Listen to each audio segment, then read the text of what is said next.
I would look to the future of Rochester wage increases to parallel the cost of living and the issues of inflation we're facing right now.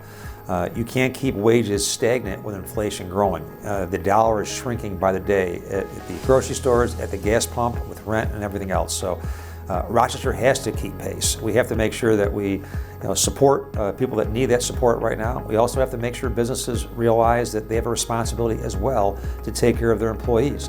And today, if you want to retain talent, if you want to draw and attract talent, you better take care of the people that you hire.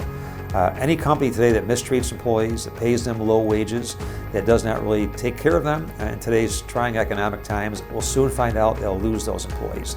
The competition for talent is very, very strong right now, so people do have choices.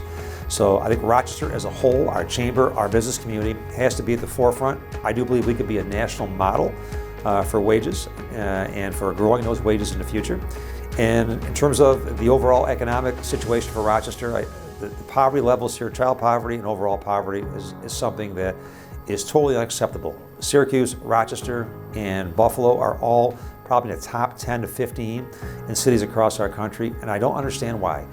Three great cities, ample opportunities here, but we still struggle with the same things we have for decades. So you can't keep doing the same things over and over again expecting different results. I think we have to take a step back and look at how do we lead differently, how do we act differently, how do we think differently.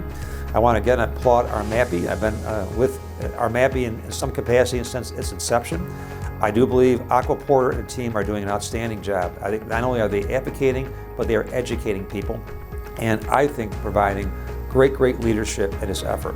So it is a collective responsibility for all of us to jump in and help.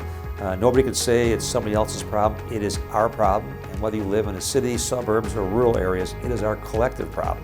And if we look at things along those lines and act and think as a team, and remember, if a large part of our community is suffering and is suffering in poverty, then we're never going to see the success we want to see overall, and it's going to affect our overall economic success and outlook for the future. So it really goes back to many hands make light work, and if we all are part of this process and all pitch in, we're going to create the change that, quite frankly, should have been created decades ago.